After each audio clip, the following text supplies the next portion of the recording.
Hi everybody, welcome back. இன்னைக்கு நம்ம வந்து Spill the Spices பாட்காஸ்ட்ல பார்க்க போற டாபிக் இஸ் அகெயின் இந்தியால இருந்து யூஎஸ்க்கு டிராவல் பண்ற எல்லாருக்குமே ரொம்ப யூஸ்ஃபுல்லான ஒரு டாபிக்கா இருக்க போது. இப்போ வாங்க வீடியோக்குள்ள போலாம்.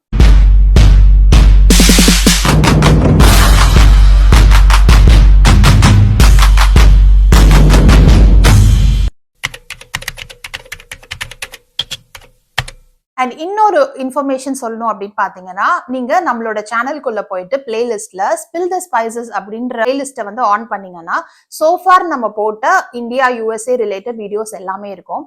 அதுல வந்து நாங்க எங்களோட எக்ஸ்பீரியன்சஸ் அண்ட் எக்ஸ்பெக்டேஷன்ஸ் அப்புறம் ரியாலிட்டி என்ன அதை பத்தி சில டாபிக்ஸ்ல டிஸ்கஸ் பண்ணிக்கிட்டே வரோம். அது வந்து இங்க வந்து லேண்ட் ஆகுறீங்க அப்படின்னு சொன்னா நம்ம என்ன எதிர்பார்த்து வருவோம், இங்கெல்லாம் என்ன நம்ம அட்ஜஸ்ட் பண்ணிக்க வேண்டியது வரும் அப்படின்றத பத்தி ஒன்னு டிஸ்கஸ் பண்ணிருக்கோம். அண்ட் செகண்ட், நீங்க அங்க இருந்து இங்க வரும்போது என்னென்ன பேக் பண்ணிட்டு வந்தா உங்களுக்கு யூஸ்ஃபுல்லா இருக்கும், எதெல்லாம் இங்கேயே கிடைக்குது அப்படின்றத பத்தி ஒரு டாபிக் டிஸ்கஸ் பண்ணிருக்கோம். அண்ட் இன்னொன்னு, நம்ம கிட்ஸ் கூட்டிட்டு வரும்போது அவங்களோட எஜுகேஷன் ரிலேட்டட் விஷயங்கள் இங்க வந்தா எப்படி நீங்க அடாப்ட் பண்ணிக்கிறது, அந்த மாதிரி சில எங்களுக்கு தெரிஞ்ச இன்ஃபர்மேஷன்ஸ் ஷேர் பண்ணிருக்கோம். சோ அந்த அதே ஆர்டர்ல பாத்தீங்கன்னா இன்னைக்கு நம்ம டிஸ்கஸ் பண்ண போறது, இங்க வந்து லேண்ட் ஆனா 30 டேஸ்க்கு ஒரு கம்பல்சரியான சில விஷயங்கள் இங்க செய்ய வேண்டியது இருக்கு. அதெல்லாம் எப்படி பண்ணலாம், அதை வந்து என்னென்ன ப்ராசஸ் படி பண்ணலாம் அப்படின்றத பத்தி இன்னைக்கு நம்ம பேச போறோம். சோ ஓகே ஜாக்கி, இப்போ யூஎஸ்க்கு வந்துட்டோம். இப்ப நம்ம ஃபர்ஸ்ட் ஆர்டர் படி பண்ண வேண்டிய விஷயங்கள் என்னென்ன அப்படின்றத சொல்லிடலாம். ஓகே. ஸோ யூஎஸ் வந்த உடனே நம்ம ஃபர்ஸ்ட் வந்து எஸ்எஸ்என் அப்ளை பண்ணணும். ஓகே. நம்ம ஊர்ல வந்து இந்த ஆதார் கார்டு இருக்கு, ஆதார் கார்டு மாதிரி பிளஸ் பேன் கார்டும் சேர்ந்தா.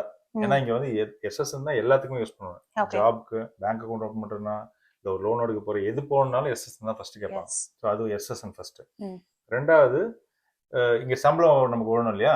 ஸோ இங்க வந்து கம்பெனிஸே வந்து அக்கௌண்ட் ஓப்பன், இந்தியாலாம் அக்கௌண்ட் ஓப்பன் பண்ணுவாங்க. பட் இங்க வந்து நம்ம அக்கௌண்ட் ஓப்பன் பண்ணி அந்த டீடைல்ஸ் அவங்களுக்கு கொடுக்கணும். ஸோ அப்பதான் உங்களுக்கு பே செக் வந்து அதுல போட முடியும். ஸோ ஒரு அக்கௌண்ட் ஓப்பன் பண்ணணும்.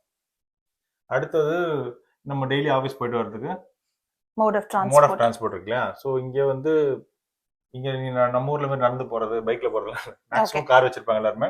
அதே மாதிரி பப்ளிக் கம்யூட் கம்மி பே ஏரியால, ரைட்டா? ஸோ அப்போ நீ காருன்றது எசென்ஷியல் ஆயிடும். ஸோ நீ உபர் லிஃப்ட் எடுத்துக்கலாம், பட் அது கொஞ்சம் காஸ்ட்லி ஆயிடும். அதனால அப்போ நீ டிரைவிங் லைசன்ஸ்க்கு போகணும். ஸோ அது ஒண்ணு. அடுத்தது வந்து நீ வந்த உடனே இங்க ஸ்டே பண்றதுக்கு ஹோட்டல் கொடுத்துருப்பாங்க. அதுக்கப்புறம் ஒரு மேபி 2 வீக்ஸ் கழிச்சு நீ அகாமடேஷன் தேடுற மாதிரி இருக்கும். ஸோ அப்போ அகாமடேஷன் போது தனியா வந்தீங்கன்னா எப்படி அகாமடேஷன் தேடணும், இல்ல ஃபேமிலியோட வரணும்னா எப்படி பார்க்கணும், அந்த ரெண்டட் ஹவுஸ். சோ வந்து இன்னைக்கு அந்த 5 டாபிக்ஸ் டிஸ்கஸ் பண்ண போறோம். முக்கியமான டாபிக்ஸ் நம்ம பேச போறோம். Okay fine. சோ இப்போ ஃபர்ஸ்ட் பார்க்க போறது வந்து எஸ்எஸ்என். எஸ்எஸ்என்னா என்ன? எஸ்எஸ்என் வந்து இங்க ஒரு யூனிக் ஐடென்டிஃபிகேஷன் நம்பர் வந்து யூஎஸ்ல வரவங்க எல்லாருக்குமே, ஒர்க் பண்ண வரவங்களுக்கு எல்லாம் கொடுக்கறது ஒரு 9 டிஜிட் யூனிக் நம்பர். ஸோ இது வந்து நம்ம சேலரிக்கு, பேங்க் அக்கௌண்ட் ஓப்பன் பண்ணுறதுக்கு, இல்லை எந்த ஒரு லோன் போடுறோம் எதுக்குனாலுமே வந்து எஸ்எஸ்என் தான் ஃபர்ஸ்ட் கேட்பாங்க.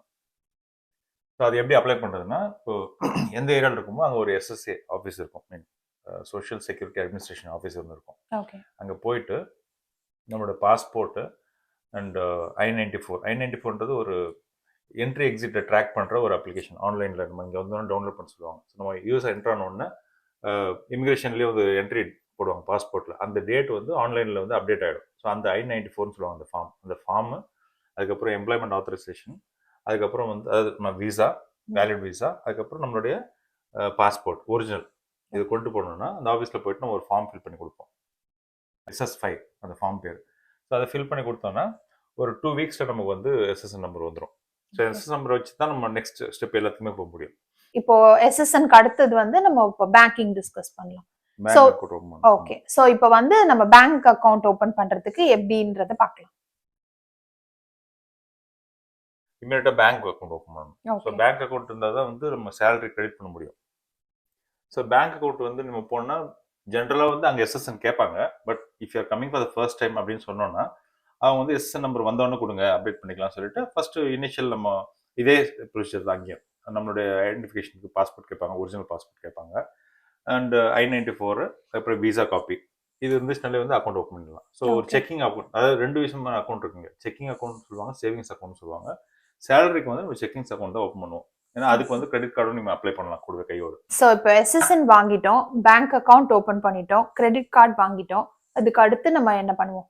நம்ம கம்யூட், டெய்லி கம்யூட்டுக்கு வந்து ஏற்பாடு பண்ணுவோம் இல்லையா? டெய்லி நம்ம ஊபர்லயோ லிஃப்ட்லயோ டெய்லி போக முடியாது. மேபி கொஞ்ச நாளைக்கு போகலாம். பட் பார்ட் கூட அவ்வளோ ஆக்சஸ்லாம் பே ஏரியால இருக்க மாதிரி தெரியல. லிங்க் இருக்காது. ஸோ அதனால நம்ம வந்து அடுத்து டிரைவிங் லைசன்ஸ் இமீடியட்டாக எடுத்தாகணும். ஸோ அதுக்கான வேலைகளை நம்ம பண்ணணும். இங்கே வந்து உபர் எடுத்துக்கலாம்.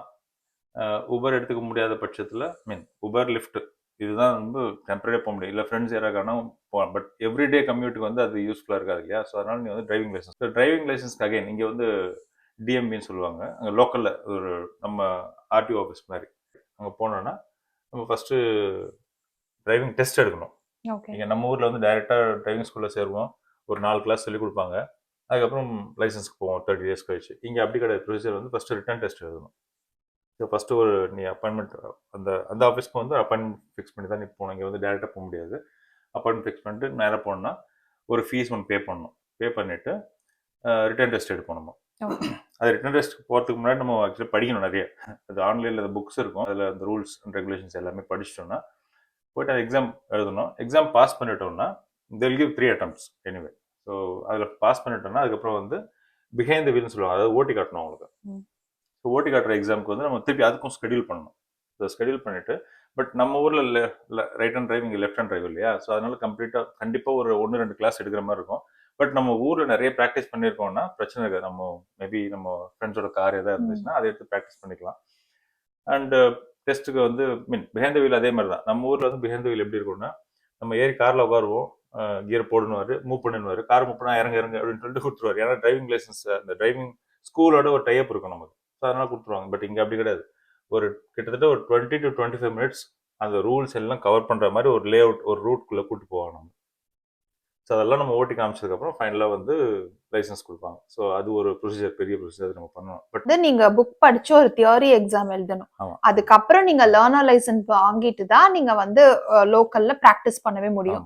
அந்த மாதிரி நீங்க பிராக்டிஸ் பண்ணும்போது உங்க பக்கத்துல ஆல்ரெடி லைசன்ஸ் வச்சிருக்கவங்க ஒருத்தவங்க கூட இருக்கணும்ல. அது வந்து அண்டர் 18 இல்ல எல்லாருக்குமே அப்படிதானா? எல்லாருக்குமே அப்படி. ஓகே. பிராக்டிஸ் பண்றது நமக்கு கம்ஃபர்டபுளா இருக்க வரைக்கும் ஓட்டணும், அவ்வளவுதான். அது வந்து இவ்வளவு நேரம் ஓட்டி பிராக்டிஸ் பண்ண முடியாது. அது வந்து அண்டர் 18 இருக்காங்கன்னு வச்சுக்கோ, 50 hours நீ ப்ராக்டிஸ் பண்ணி ஆகணுன்ற ஒரு லிமிடேஷன் இருக்குது. பட் பெரியவங்களுக்கு அப்படி கிடையாது. ஸோ அந்த லிமிடேஷன் கிடையாது. எவ்வளோ நேரம் நீ ப்ராக்டிஸ் பண்ணுறதுலாம் யாரும் கேட்க மாட்டாங்க. Comfortable you can go and give the behind the wheel test. அதில் பாஸ் ஆகிட்டோம்னா நம்ம லைசன்ஸ் கொடுத்துருவாங்க உடனே. ஓகே. நெக்ஸ்ட் வந்து ரெண்டல் ஹவுஸ் இல்லையா? அகாமடேஷனுக்கு ரெடி பண்ணி அகாமடேஷன் நம்ம வரும்போது ஃப்ரெண்ட்ஸ் ரூம்ல எங்கேயா ஸ்டே பண்ணிருப்போம், இல்ல ஹோட்டல்ல ஸ்டே பண்ணிருப்போம்.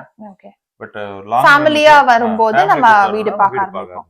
ஸோ அது வந்து எப்படின்னா ஆப்ஸ் இருக்கும்ல, ஜில்லோ இருக்கு, apartments.com, அது மாதிரி 2-3 சைட் இருக்கு, வெப்சைட் இருக்கு. அதில் ரெண்ட்டுக்கு நம்ம பார்க்கலாம். அதை பார்க்கலாம். எந்த ஏரியாவில் பார்க்குறோமோ, என்ன பட்ஜெட்டில் பார்க்குறோமோ எல்லா டீட்டெயில்ஸும் அதில் இருக்கும். ஓகே. ஸோ அடுத்தது அதுதான். ஸோ வீடு பார்க்கும்போது இங்கே வந்து நம்ம ஊரில் மாதிரி நம்ம ஊரில் வந்து ஒரு சேலரி 1 lakh இருக்குன்னா 20,000 25,000 இருக்கும் சேலரி ரெண்ட் நார்மலாக இல்லையா? இங்கே அப்படி இருக்காது. இங்கே வந்து ரெண்ட்டை வந்து ஒரு 50% வர மாதிரி இருக்கும். ஸோ நம்ம வந்து நம்ம பட்ஜெட்க்கு ஏற்ற மாதிரி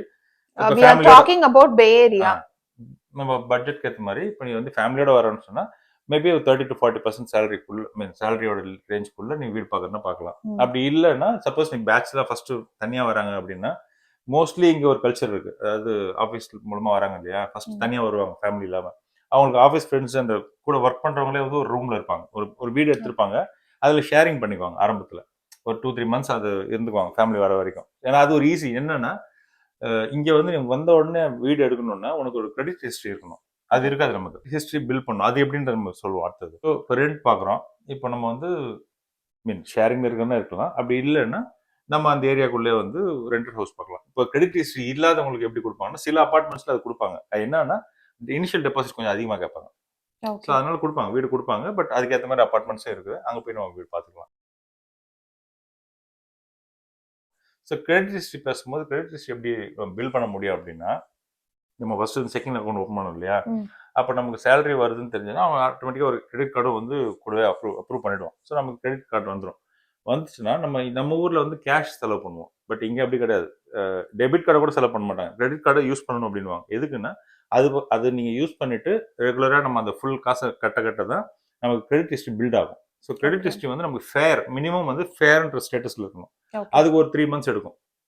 ஸோ அந்த மாதிரி ஒரு பில் பண்ணிட்டோம் அப்படின்னா நமக்கு அது அட்வான்டேஜ் என்ன அப்படின்னா ஒரு லோன் போகிறோம் இல்லை ஒரு வீடு வாடகைக்கு போகிறோம் அப்படிங்கும்போது அவங்க ஃபஸ்ட்டு கிரெடிட் செக் பண்ணுவாங்க. நீங்கள் ஏற்கனவே வந்து இங்கே எவ்வளோ நாள் இருந்திருக்கீங்க, எவ்வளோ யூசேஜ் பண்ணியிருக்கீங்க, நீங்கள் கரெக்டாக பே பண்ணிட்டுருக்கீங்க எல்லாமே அப்படின்றத வச்சு ஒரு ஃபேர் ஸ்டேட்டஸ் இருக்குன்னு தெரிஞ்சுன்னா ஆட்டோமேட்டிக்காக வீடு கொடுக்குறதும் சரி, லோன் கொடுக்குறதும் சரி. ஏன்னா லோன் மெயினாக போகும்போது என்ன ஆகணும், இப்போ காருக்கு, இப்போ நம்ம கார் வந்து டிரைவிங் ஸ்கூல் முடிச்சோம், இப்போ நம்ம கார் வாங்க போகிறோம் அப்படின்னு நம்ம டிசைட் பண்ணிட்டோம்னா, காருக்கு லோனுக்கு போனால் இன்ட்ரெஸ்ட் ரேட் அதிகமாக இருக்கும்.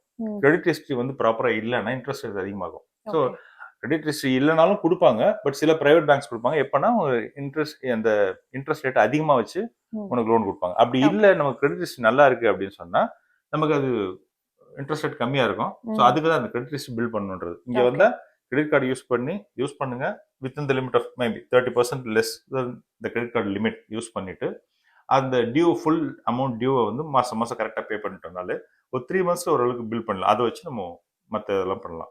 ஓகே, நம்ம ஊரை பொறுத்த வரைக்கும் கிரெடிட் கார்டு யூஸ் பண்ணாதீங்க, முடிஞ்ச அளவு கடன் வாங்காதீங்க அப்படின்வாங்க.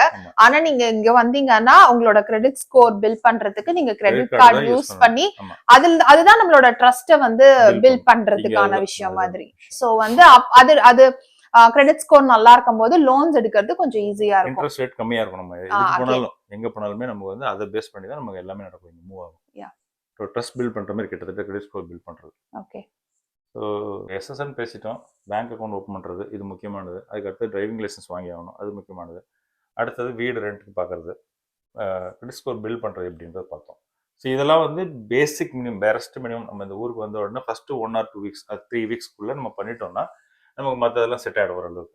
ஸோ இது வந்து நீங்கள் பார்த்துக்கணும், இங்கே வந்த உடனே பண்ண வேண்டிய வேலைகள். இந்தியாவிலேருந்து யூஎஸ்க்கு வந்த அப்புறம் எசென்ஷியலான விஷயங்கள் என்னென்னலாம் பண்ண வேண்டியது இருக்கு அப்படின்றத வந்து இந்த வீடியோவில் டிஸ்கஸ் பண்ணியிருக்கோம். ஐ ஹோப் உங்களுக்கு வந்து இந்த வீடியோ ஹெல்ப்ஃபுல்லாக இருந்திருக்கும் அப்படின்னு நினைக்கிறேன். Thank you so much for choosing to watch this blog. வேற என்னென்ன டாபிக்ஸ் டிஸ்கஸ் பண்ணலாம் அப்படிங்கிறத வந்து நீங்கள் கமெண்ட் பண்ணீங்கன்னா எங்களுக்கும் ஹெல்ப்ஃபுல்லாக இருக்கும்.